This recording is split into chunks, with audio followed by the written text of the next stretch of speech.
Welcome to the future. PBS Digital.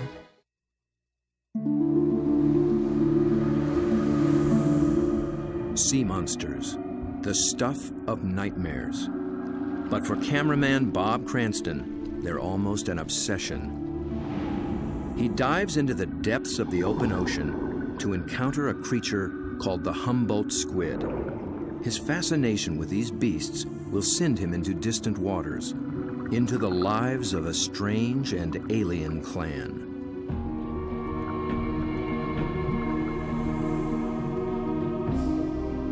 They are masters of disguise. Their skin ripples with living light. Bob will seek out experts familiar with their ways.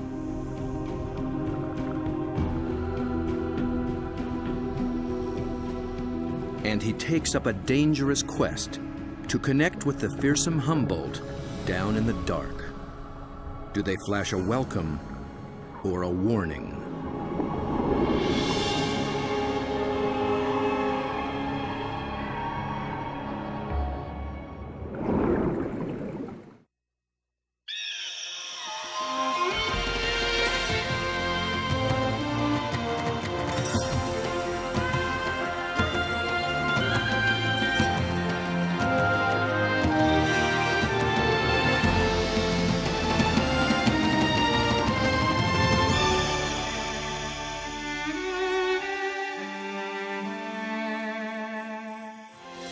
Major funding for nature is provided by Canon, dedicated to preserving the never-ending beauty of nature.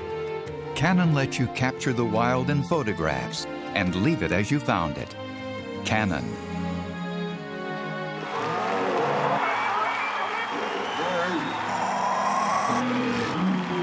And by the new Ford Escape Hybrid, appreciated by audiences everywhere.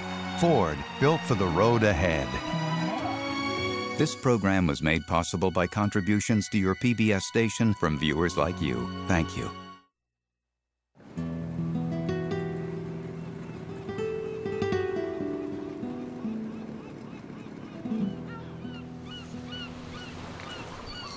Deep in the waters of the Sea of Cortez, far below the sunlit surface, lurks a creature the locals call the Red Devil.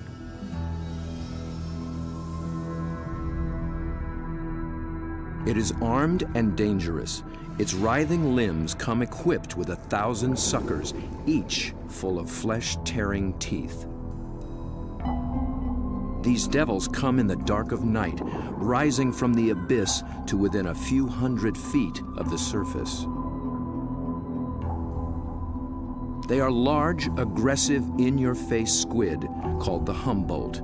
They're one of the most formidable predators in the ocean, and almost nothing is known about them.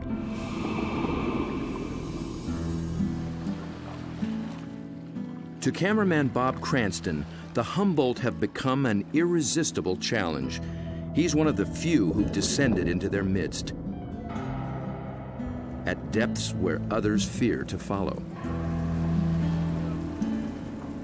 But his last encounter was a close call. It was 3 years ago in these very waters. Bob's goal was to film these beasts up close in the open ocean. The usual white filming lights create a circle of light that acts like a wall, keeping the squid at bay. So Bob descended with red lights that diffuse almost immediately.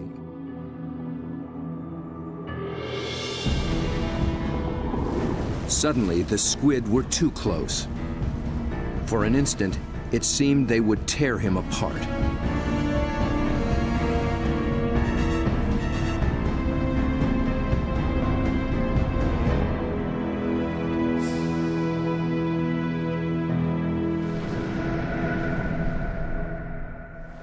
It was an intense encounter that only fueled his fascination for the Humboldt.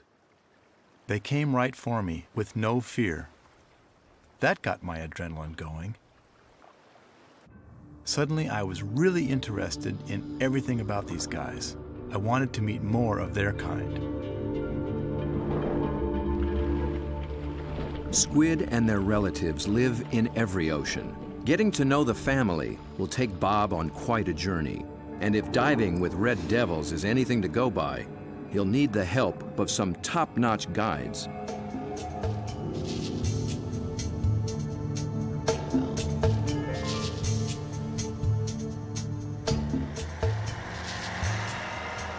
Bob begins his quest far to the north in the dark, cold waters of the Pacific Northwest.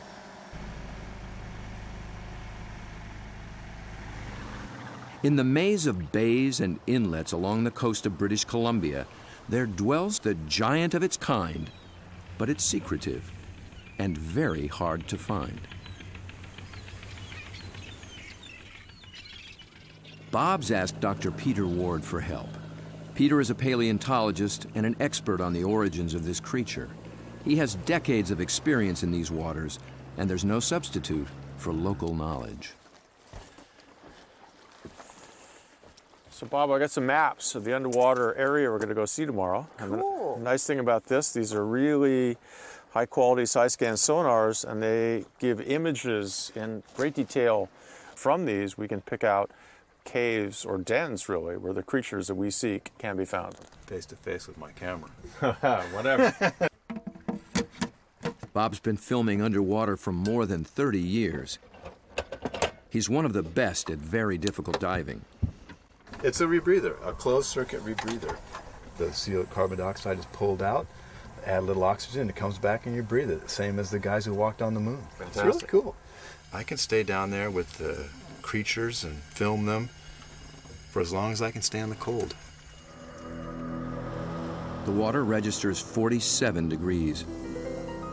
Without a dry suit, a diver could slip into unconsciousness from the cold in just half an hour. Waterproof zipper. Same zipper they use in spacesuits. Only in a spacesuit, I think they pressurize it. In this suit, you get vacuum packed.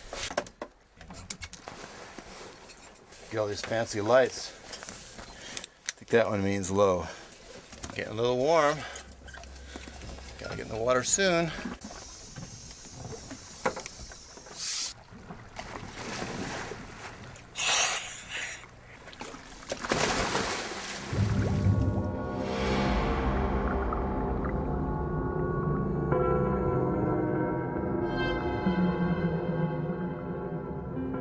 These gloomy green depths are called the Emerald Sea, and although cold, they are rich in oxygen and nutrients. The combination allows creatures to reach enormous size. Down at 60 feet, Bob and Peter pick up a trail of broken and discarded shells. A dead giveaway. Something strong and very hungry has come this way, and often.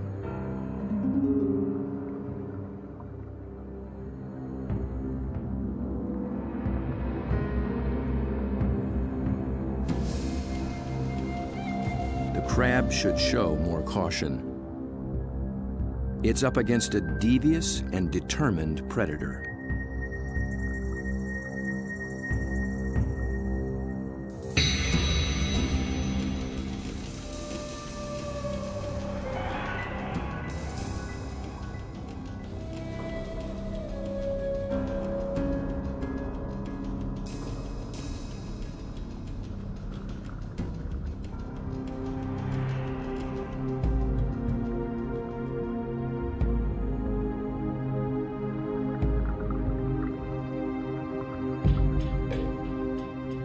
As Bob approaches, his quarry appears to have found him.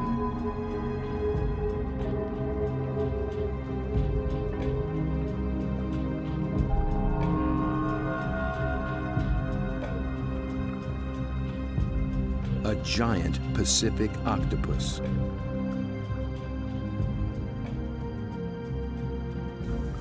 Eight arms of sinewy muscle lined with grasping suckers reach out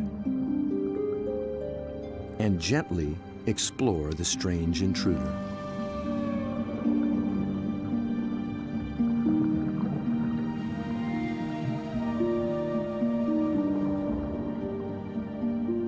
A giant can reach 20 feet from arm tip to arm tip and weigh in at 200 pounds. It's the largest octopus in the great clan called the cephalopods, the group that unites the octopus and squid. It's an ancient tribe, the first large predators in the sea. To this curious female, we're a brand new species.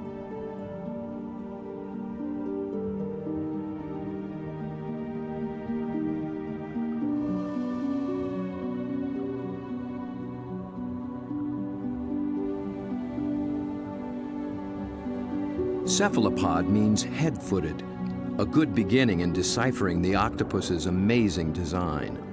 The head and body are encased in a large, soft sac, and the foot, derived from its distant relatives, the clams and snails, has become a siphon, a water jet to propel it in any direction.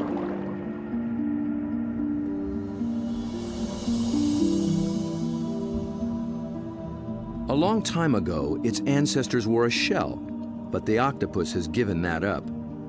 Yet for creatures with such tasty flesh, the lack of protection presents a problem. The cephalopod solution? The most extraordinary skin in the animal kingdom. In an instant, it can change color, pattern, and texture. And with no bones to confine its shape, the creature can virtually disappear.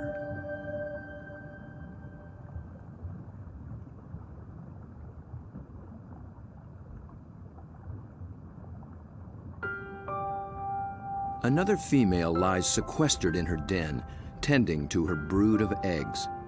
She lays up to 100,000 just once in her life. When they hatch, she will die. These clever, curious creatures won't live long at all. Their entire lifespan is no more than 3 or 4 years.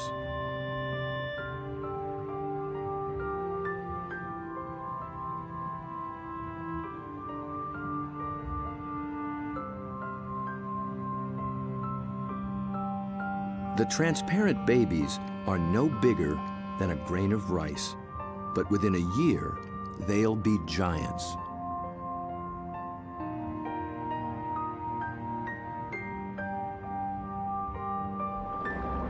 While the lives of these complex beings are all too brief, their line reaches back 500 million years, long before sharks began swimming the seas.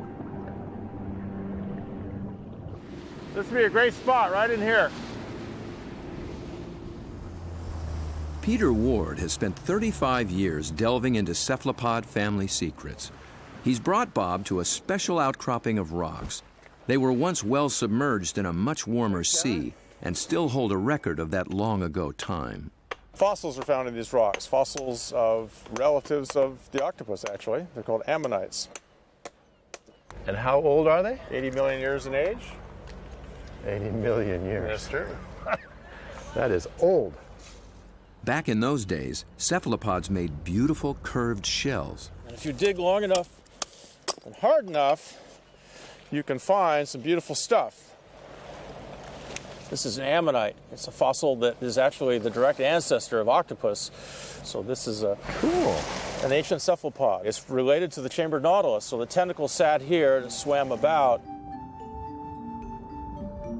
A shell is a mobile home and a defense against predators, but it's so cumbersome it makes swimming difficult. Of the almost 1,000 kinds of cephalopods alive today, only the nautilus still wears one. It's a living fossil, puffing along the reefs of the Indo-Pacific as though nothing has ever changed.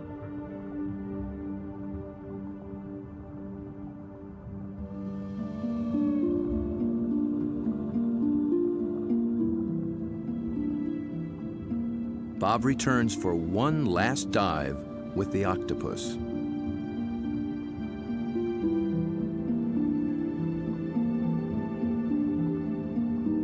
I couldn't resist bringing her a treat.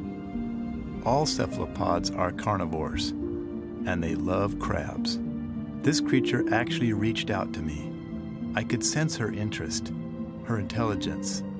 I could see it in her eyes. There's something about the eyes of these animals just draw human observers in, and especially with the octopus and the cuttlefish, they definitely make visual eye contact with you and maintain it. Dr. John Forsyth studies these creatures' amazing physiology and complex behaviors. And I've come in and played games with octopus where I'll duck down and they'll raise up and look at me, and then I'll raise up and they'll duck down, and this will just go on for 15 or 20 minutes. Like this guy, I can barely see him over there, but when I look up, oh, yeah, see, he's coming up. Because I think they look for our eyes. I think they try to make contact with our eyes as well. And I think that's what draws us into watching these animals. Whereas a fish, sometimes I look at a fish and I'm not sure where it's looking. They just have these blank, cold stares. But with a cephalopod, it's really never like that. At the National Resource Center for Cephalopods in Galveston, Texas, John maintains quite a collection. There are several kinds of octopuses, a school of small squid, and another relative, the cuttlefish.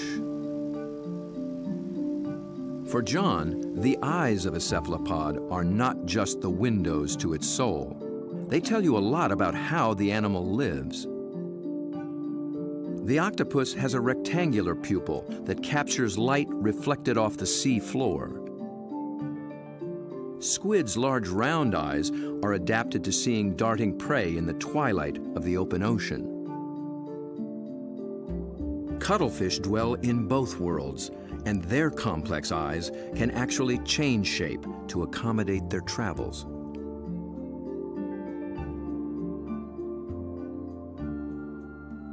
But it's not in their eerie eyes that cephalopods reveal their inner feelings. It's in their remarkable skin. Millions of tiny sacs of pigment called chromatophores dot their skin, each controlled by minute muscles. With a little flexing, a cephalopod can flash with rippling bands of color.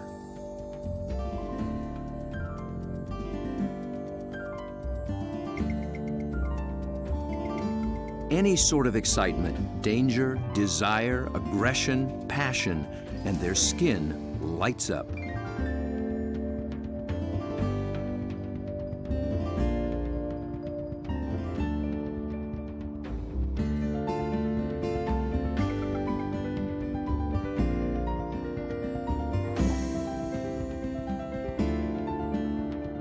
For creatures with no vocal abilities at all, this is the way they communicate, in a language of light and color.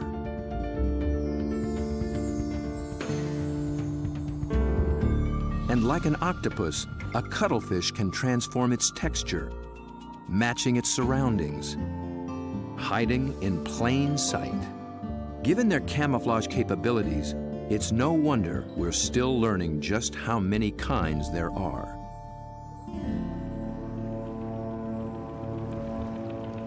One of the hotspots for new discoveries is the narrow Lembah Strait off North Sulawesi in the island chain of Indonesia. It's a pretty scenic spot they put out for this joint, isn't it? I mean, it's magical. John and Bob have come here looking for new species of cephalopods. It's a place primed for strange adaptations. In the shallow, warm water, light and temperatures remain constant, but the channels, inlets, bays, and lagoons create many small separate habitats, and that leads to high diversity. This is John's fourth trip to Lembah Strait, and each time something surprising turns up. He's brought Bob to a spot called Ritaklari, which in local slang means the muck.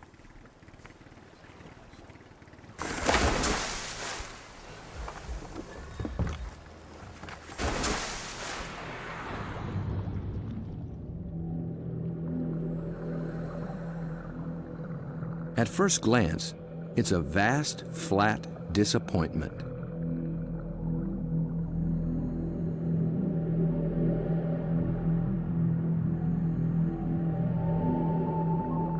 But wait here quietly, and a lot of what looks like sand begins looking back.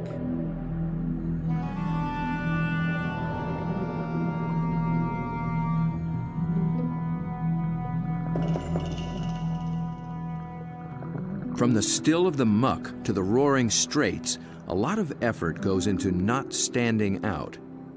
Drifting reeds are actually floating razorfish. And the end of a few branches turn into ornate ghost pipefish.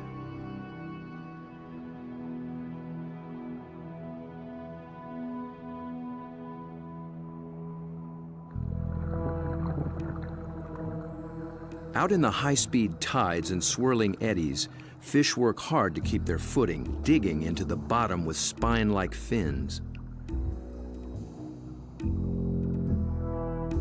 But even creeping along on the seafloor, you still have to make a living.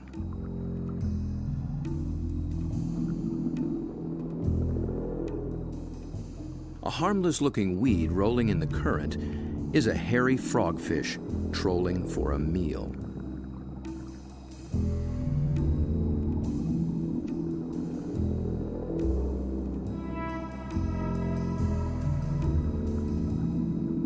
It comes equipped with its own strange lure.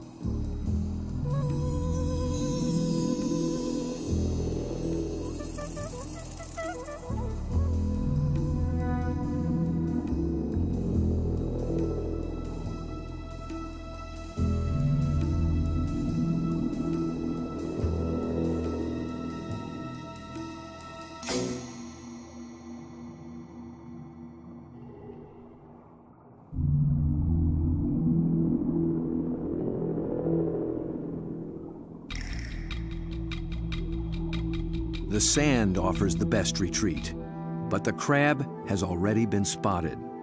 A marginated octopus is the perfect little predator here. Good camouflage, good eyesight,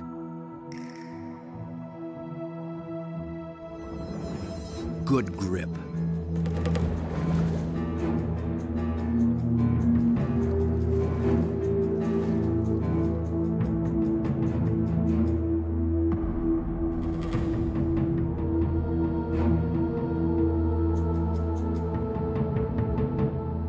The soft-bodied octopus has one more weapon up its sleeve to subdue the crab's claws: venom. It finds a chink in the crab's armor, injects a neurotoxin, and the struggle is over.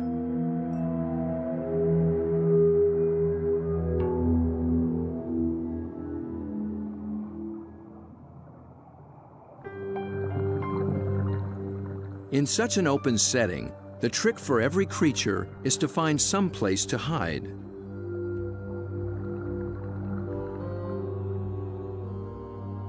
An octopus fits in just about anywhere, and John finds one tucked into a piece of discarded pipe. Perhaps there is something in cephalopod memory that recalls having a shell. Bob and John find this little octopus ambling along with a dark brown bottle tucked under his arms. The bottle turned out to be his home, and he took it with him everywhere. So I thought I'd offer him a new fancy place and see if he's interested in trading spaces.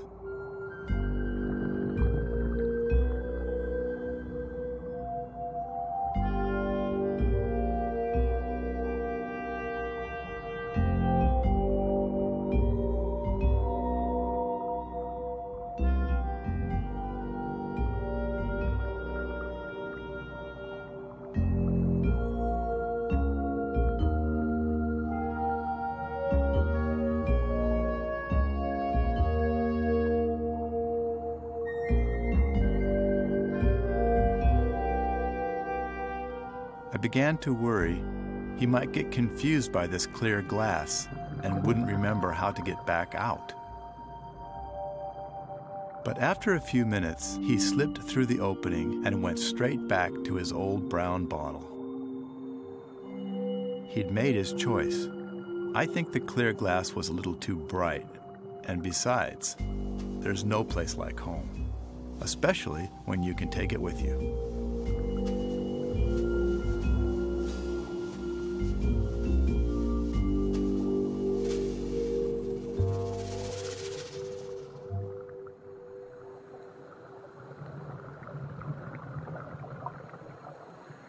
In the husks of old coconut shells, they find the pearl-like eggs of one of John's favorite creatures. It's a tiny cuttlefish that's seldom seen after it hatches. It remains so small and well camouflaged that it takes great practice to find it.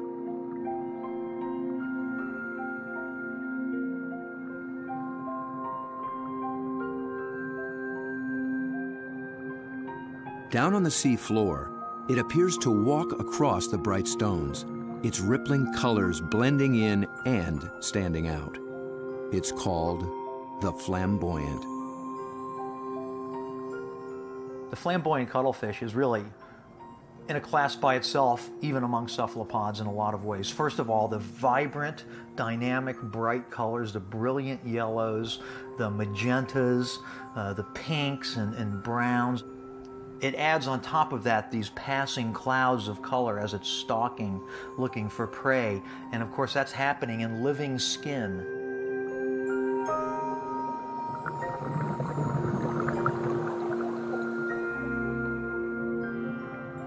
A lot of these animals are surprisingly bold.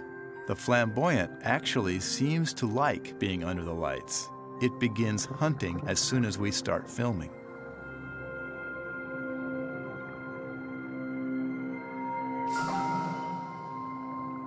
My video lights attract little shrimp and crustaceans. Perhaps the cuttlefish can even see better in the lights as well.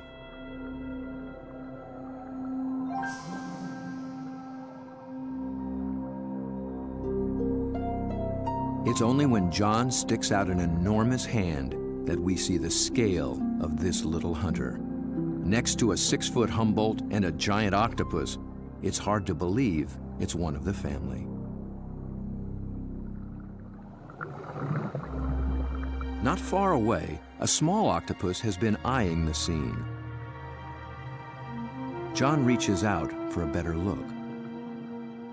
Every time I touch one of these animals, I'm not gripping it or holding it. My intention is never to frighten the animal in any way. However, I am trying to keep it close to where I can get a good look, but at the same time, the animal knows at any moment it can get away if it wants to.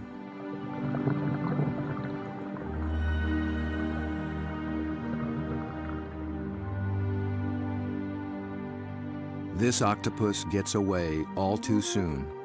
John thinks it may be a brand new species never seen before.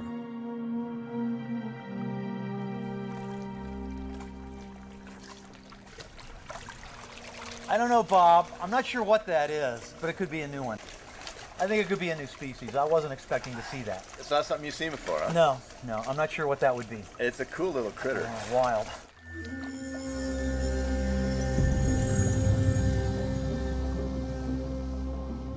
The waters of Sulawesi are full of new discoveries, and one is an octopus designed with a special brand of disguise. It lives in the same waters as the banded sea snake, whose bold stripes announce its potent venom.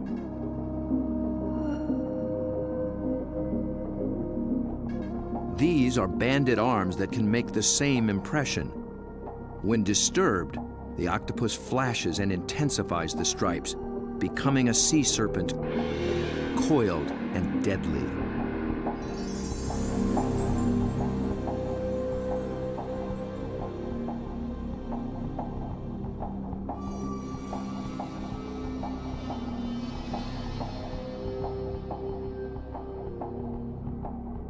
The creature has not yet been named by science, but it is known to be a fraud. It's a shy nocturnal octopus, and unlike the snake, its venom is virtually harmless. Its stripes are simply a ruse to intimidate would-be predators.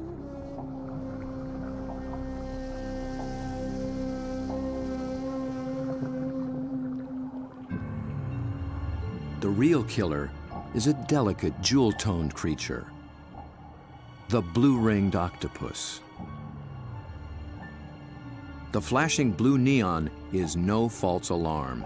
Its poison can immobilize every muscle in the human body. There is no antidote. But all it's really after is a crab.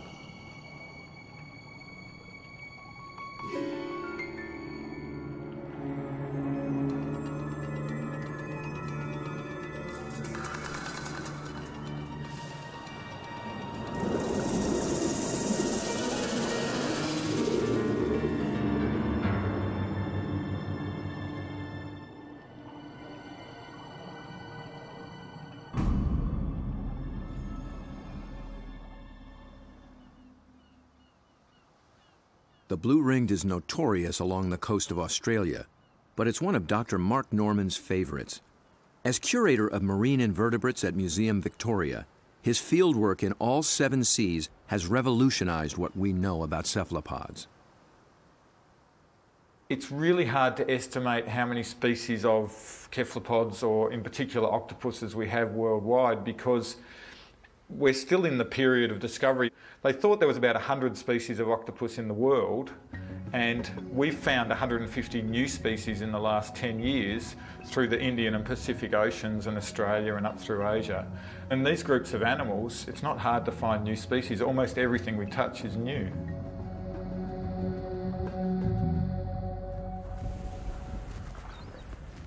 Bob wants to get close to the blue ring in the wild. So Mark, this is a shortcut to the beach? Yep, it's a great place to collect crabs. Through the graveyard, eh? Yep. So are these the bodies of the people who have been bitten by blue-ring octopus? No, very few people have died from blue ring bites. He's more likely to have died choking to death on his calamari meal at the local pub. So this is where the crabs live. Yep, they hide up here at low tide under the rocks. As the guide to the blue ring, Mark starts Bob off with their prey. Lots of little crabs. Yeah. You need a nice juicy one. There you go. Look at the claws on that. That'll take your arm off. It's an ironback crab. You can appreciate why the octopus has to get rid of the crab's claws as quick as possible. Knock them out. When the octopus bites them, it actually goes for those soft gaps in the junctions, like the elbows where the arm is a bit thinner, or else they bite them right on the eyeball, and the poison goes straight down the eyeball and into the brain. So they end up paralysing the animal instantly and putting these claws out of action.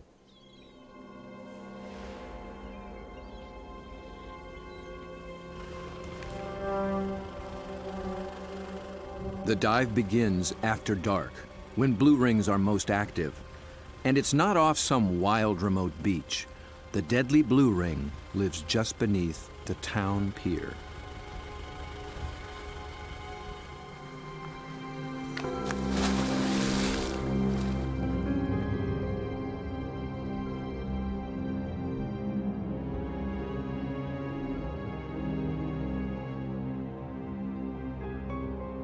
Blue ring octopus are an extremely venomous animal, and if I was to be bitten, I would probably be dead within 3 minutes.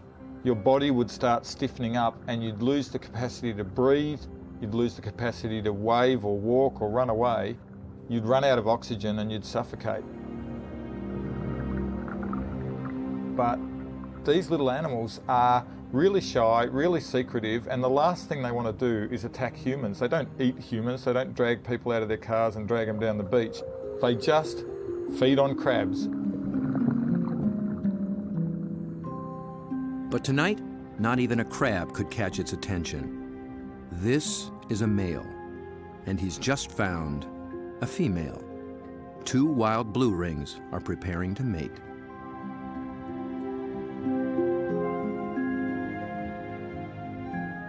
They keep their colors subdued to avoid attracting attention, especially from competing males.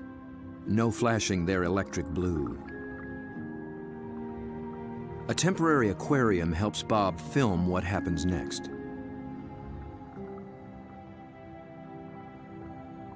After a few minutes of courtship, the male gently slips a special arm into the female's gill slit. He's depositing a packet of sperm, which she will use later to fertilize her eggs.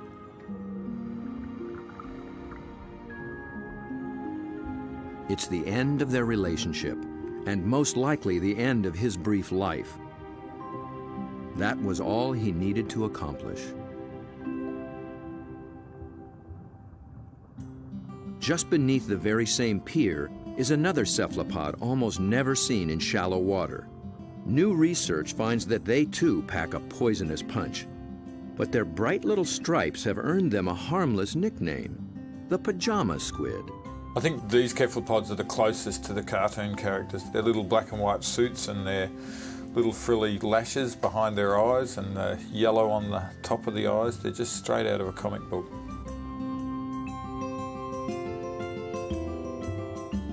The pajama squid seem to have taken a cue from the blue rings. Males grab any passing female and then they try as hard as they can to reposition them so that they're face on, ready to mate, sort of suckers to suckers.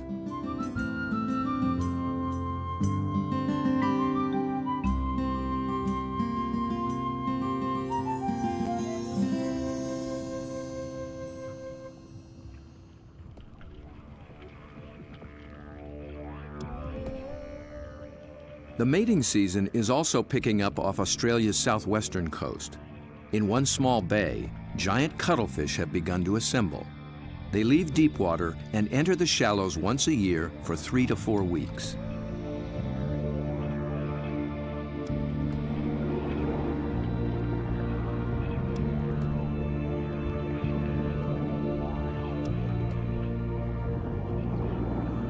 The males are 3 feet and massive, with 8 flowing arms and 1 all-consuming purpose. A much smaller female takes refuge in the rocks.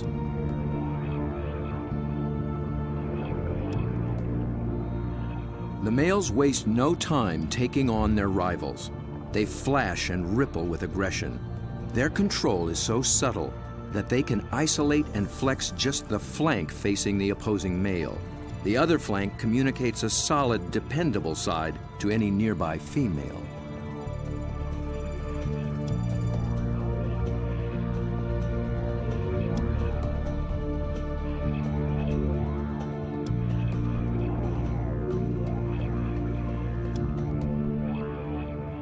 One male has claimed her and takes possession. He'll guard her now, keeping her beneath him until she is ready to lay her eggs. Jules, you around here somewhere? Bob is heading for this far-flung coast, but before diving with these giants, he needs to brush up on the subtleties of cuttlefish communication. This is a crazy place to meet a scientist. Julian Finn is a leading expert on the intense social dynamics of the cuttlefish. He comes to this junkyard to scrounge up special equipment for an interesting experiment. Hey, Jules. Over here, Bob. Oh, okay. Oh, there you go. Yeah, it's You into old cars? Oh yeah, I love them. I got a number of old cars and plenty of treasures in this place. Cuttlefish speak a visual language, huh? Yeah, and sure. Julian wants in on the conversation. Cars, but also got a few ideas about making something to use on these cuttlefish in Whyalla, trying to get a bit of a different shot. So Looks like junk to me. Meanwhile, the cuttlefish continue to gather.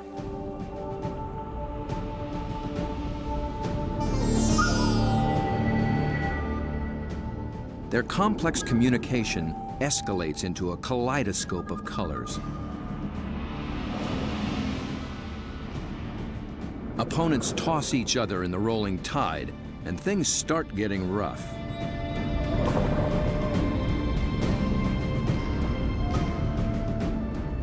The violence can rip up their all-important skin, sabotaging a male's chance to impress and intimidate. And someone's nursing a torn-off tentacle.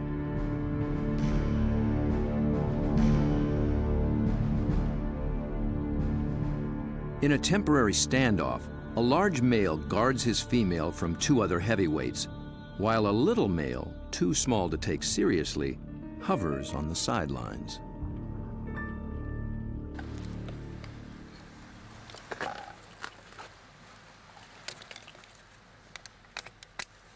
The two males on shore get set to join the fray. Well, here you go, Jules. I just wanted you to know that my camera's bigger than yours. Mine's a bit different than yours, too. Well, yours has a hubcap on the front of it. What I'm hoping to do is film the male's reaction to another male. But instead of having another male there, I'm going to have its reflection. It's when males are the same size that trouble starts, and Julian will present one with its very own reflection. He's studying the displays and the intense competition. He intends to provoke a fight. He approaches a large male who immediately responds.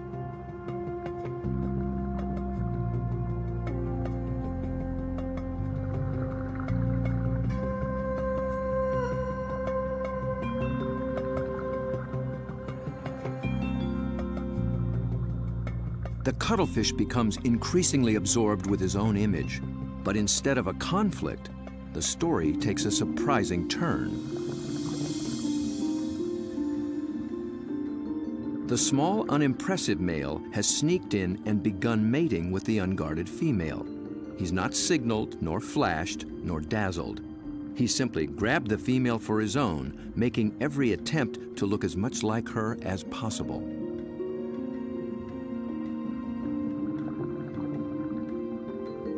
The aggressive male makes no headway with the mirror and finally moves off to resume his duties.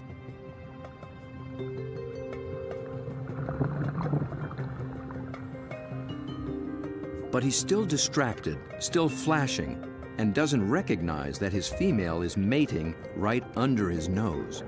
The little male looks so like another female, he doesn't see the threat.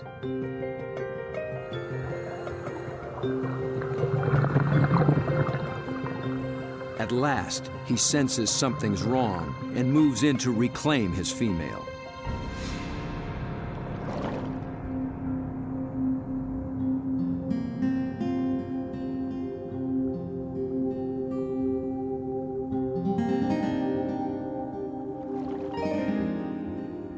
To re-establish their relationship, he presents her with the gift of a crab.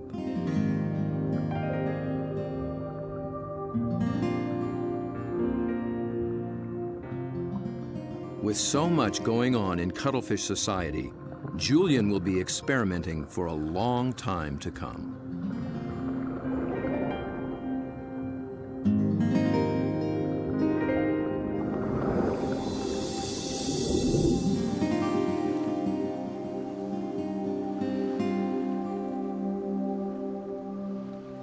Julian's attempt to interact with the cuttlefish and crack their code has given Bob a daring but dangerous idea. Deep in the waters of Mexico, the mighty Humboldt squid flash their own mysterious signals, and Bob is determined to dive with them again. He intends to engage these aggressive predators by imitating their behavior with a display all his own.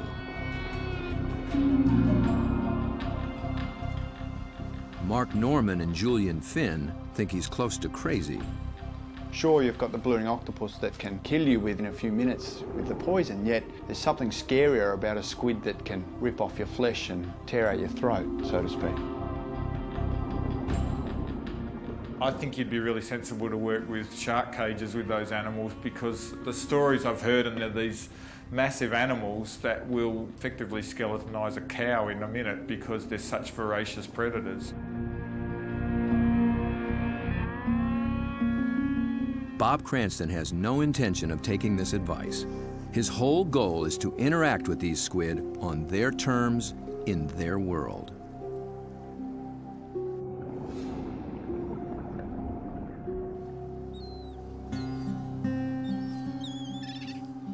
In the small town of Santa Rosalia, on the edge of the Sea of Cortez, being a fisherman takes a certain courage.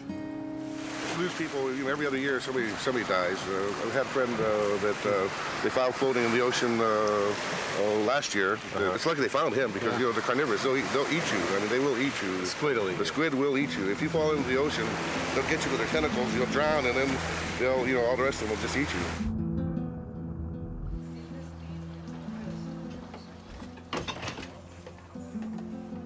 Despite their dread, these fishermen face the Humboldt on a nightly basis.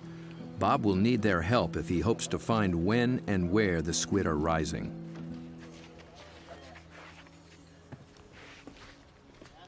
Alberto. When the Humboldt flash on and off, Bob intends to flash right back. Yo no sé. This is a flashlight, big flashlight for squid. We're gonna... Estos locos, see?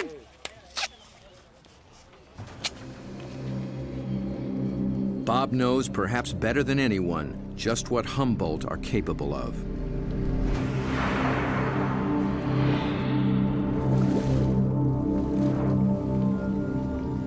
But it's not fear that he feels. It's an intense fascination for such alien creatures in a world so different from our own. For me, there's just something about these animals. Maybe it's because this type of diving in itself is a great challenge. It's hard to work at these depths. I've managed to go down and physically touch these fantastic creatures, but somehow they're the ones that have taken a hold of me.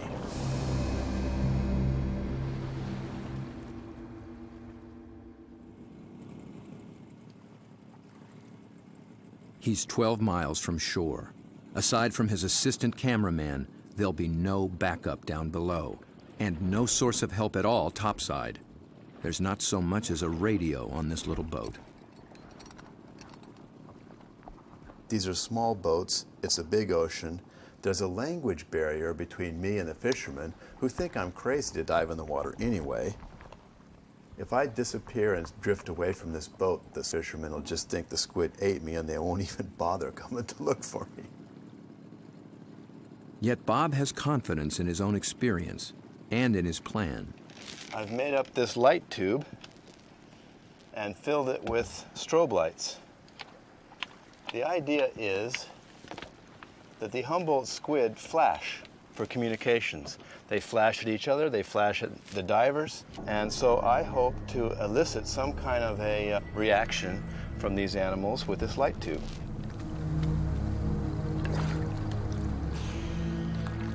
Beneath the boat lies 1,000 feet of open water and sea monsters.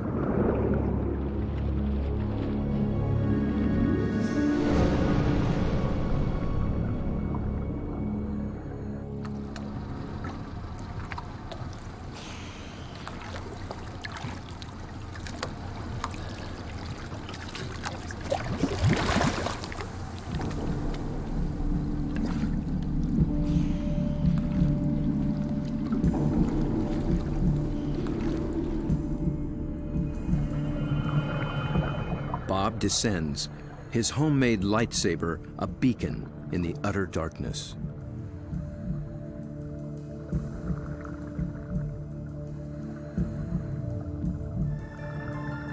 Right away, there's a complete surprise. Mobile arrays. They're seldom seen in a school like this. Already the night has taken on unexpected possibilities.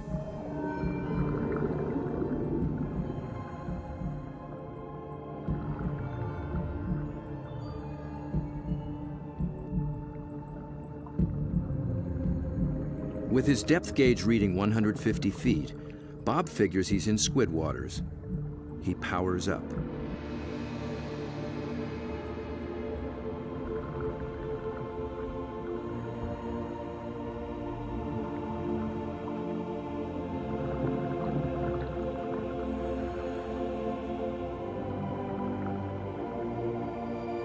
A giant swarm of pink krill mobs the lights. Suddenly, Bob's in the middle of a midnight feeding frenzy.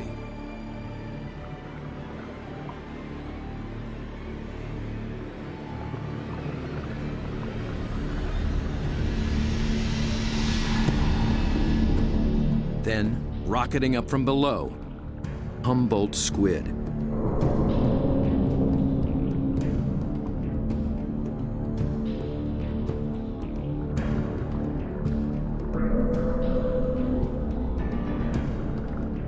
They're flashing red and white. Bob tries to get clear of the krill into better visibility. And he's caught the squid's attention.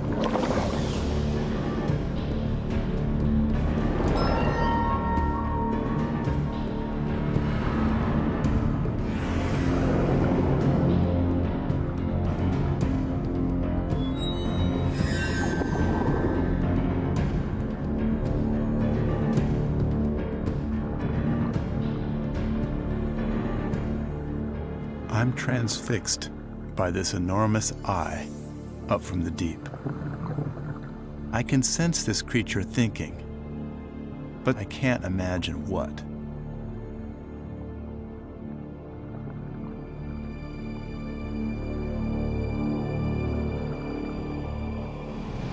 A minute later, contact.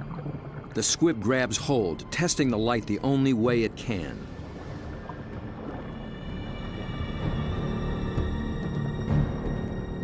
The feel of hard plastic must come as a surprise, and it circles me as though curious. Then, it comes back for more. This time, the aggression is gone. It just seems interested. Amazing.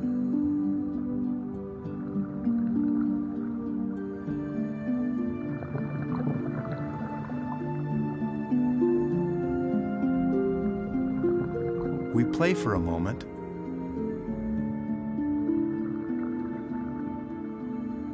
Then suddenly, it's over.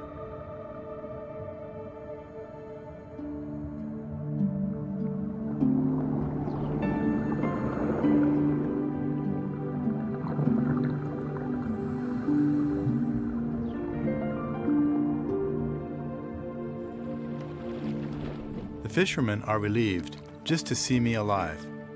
But I climb back in the boat, knowing something remarkable has just happened. I danced with the devil down in the deep, and I'm already thinking about the next dive.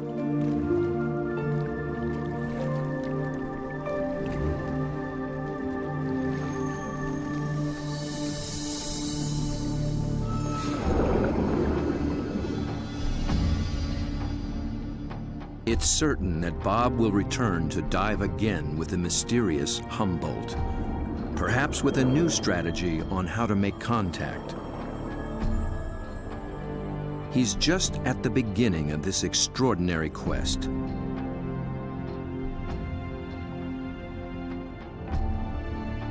But who will he meet next time in the waters below? Friend or foe? Stay tuned for what's coming up next on Nature. But first,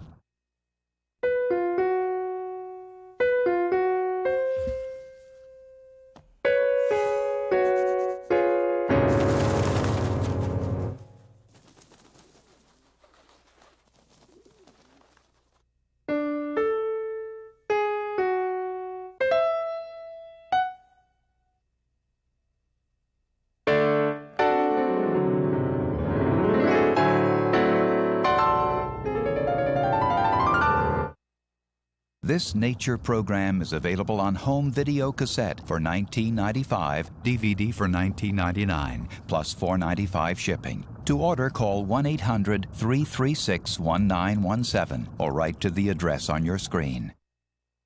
Major funding for Nature is provided by Canon, dedicated to preserving the never-ending beauty of nature.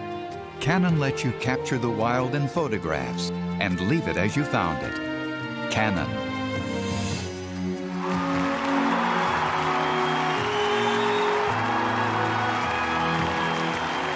And by the new Ford Escape Hybrid, appreciated by environments everywhere. Ford, built for the road ahead. This program was made possible by contributions to your PBS station from viewers like you. Thank you.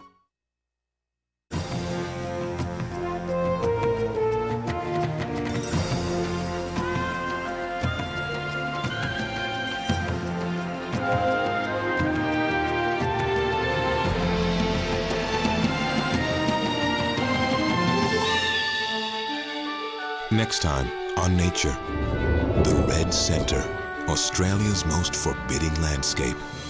Here, even the weather is lethal. But there is one who is built to contend, the red kangaroo.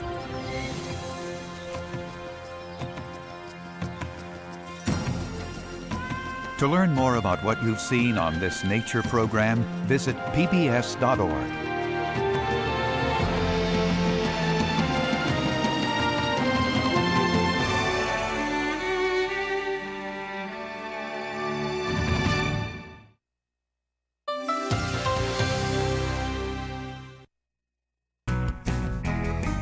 I am PBS,